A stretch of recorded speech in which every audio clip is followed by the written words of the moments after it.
Owachi music wa music abadde alina press conference makono lugogo kubanga alina show alina ekivulu nga 7 September naye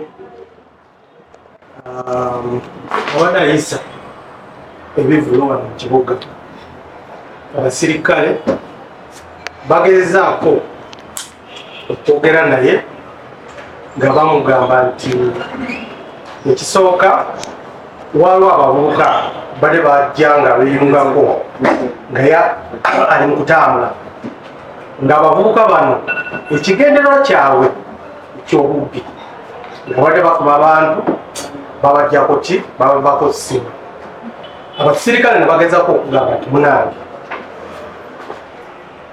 bano abavubuka basaaleko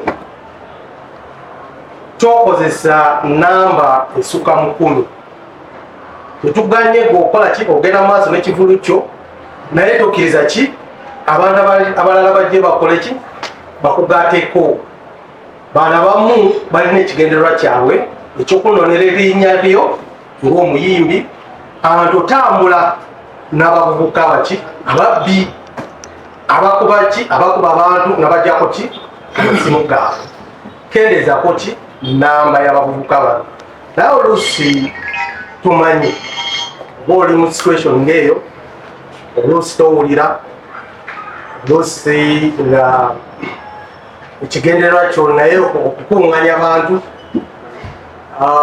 ne bagezako okwogera naye nnyo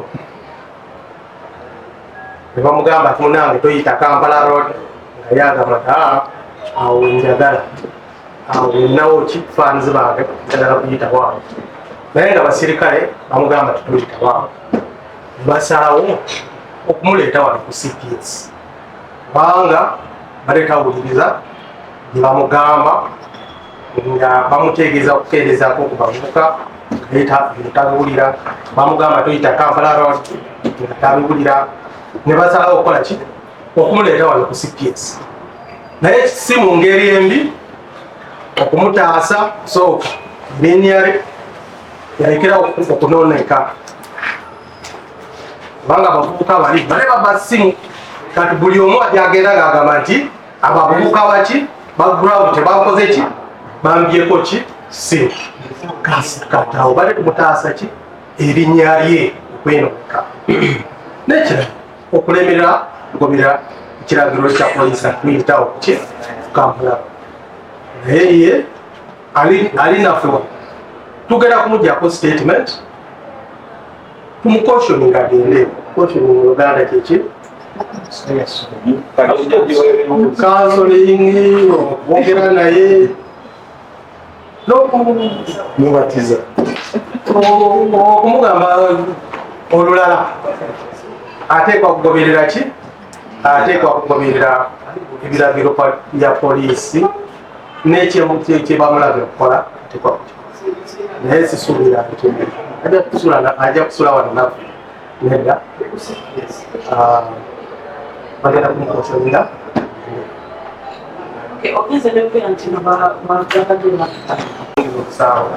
sirina records neeyo gye bayita katwewa eyo gye bayiseeyo nakiko monna records nyinza okufuna enkya sirero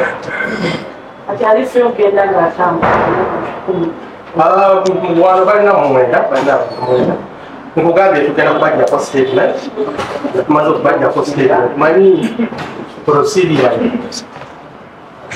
omaze okuyingira ekomera yaffe tofulumirawo eki bagenda kumuggyako statement bamulekako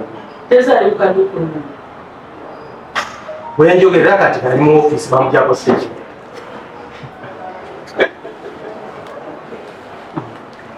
eyo procedure nga ogenda okukyala bakubako kyaiboima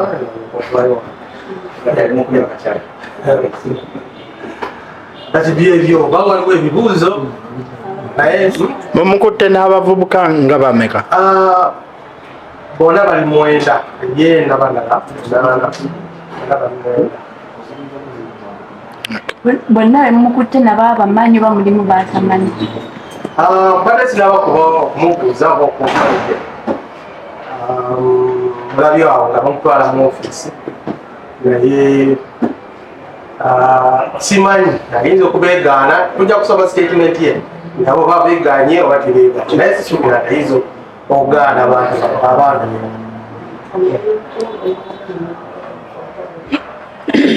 omuyimbi w'eggwanga tali waggulu w'amateeka okugoberera amateeka omusirikale bakugamba nti olabweti tekwagoberera ki amateeka singa yagoberera amateeka oba ekiragiro poliisi tebalebiragirira bino byonna baletegenda kubeerawo kubanga kisooka mbawulidde erinnya lyeri ekikulu oli okumukwata okumuleeta wano si kikulu afande tabadde alina document emukiriza okutambula era wadde ebyo butabadde nabyo naye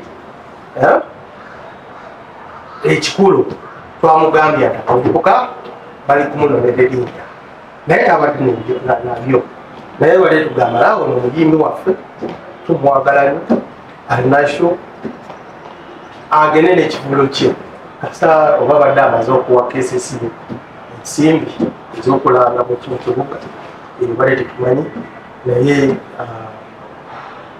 wale bale kalina ebiwandiiko ebyo badde bale tekituuseemu nnyo naye ensonga erikikulu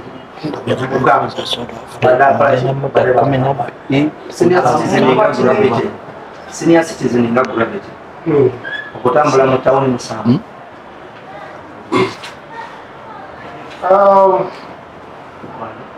ali wano nkugambye tewali omusango gye bagenda kumugulako bamukoshonire agende ngamaze okuwandika statement naye ekikulu ye ngaomuntu badde tatambula abadde ayisa ebivulu ate oluusi n'okuyisa ebivulu teeka okubeera n'olukusa naye ebyo ngeri kyogambya senior citizen badde tubirekedde netugamba ti tewali obuzibu obuzibu bwo bali abavubuka babbi afande oluusi omuntu omulala ayinza okulowooza nti abavubuka abato bakola bino ate ne bamawaki proceedings bimunonera ebintu omuntu atula yayetaaza okumanya gravity nemukwatira emiteeka oba otandise okubuuza etteeka poliisi waliwo etteeka bingi gyeyamenye obstruction of traffic illegal procession ebyo byonna twabireseeye nemugamba nti mulange portion you mulekagende gravity kanyonyole ndowooza kanjogere mu luzungu and gravity was brought here after he defied police orders. There were some wrong elements who were moving with him in the group, and these wrong elements were snatching people's phones and robbing people. So police advised him to reduce the number at least 10 or below. He refused and he continued moving. And indeed he tried also to stop them, but at a certain stage another group joined. So all these groups were also doing the same thing. So they continued advising him that please stop, and they couldn't stop. Reduce the number of people he was moving with, until when he was advised that if you don't stop, we shall arrest you. And they insisted also on using Kampala Road, which he was not supposed to use because he did not have authority to use Kampala Road.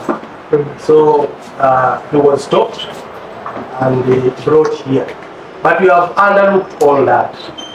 All the offenses he has committed, all the what I've said, record the statement and the caution and the go. So he's not on any charge. He has not been arrested and charged with an offense. So don't ask me about the offense. He's just here for caution and going away from that. Yes. Unless if Uganda didn't understand. So let me repeat. He has not been charged, but he's going to be. They are going to call his statement, and he will be cautioned, and he will go. So what about the people whom he has come with? All the team, all the 9 will be. All the 9 people will be. Their statements will be coded and cautioned, and they will go. Yes.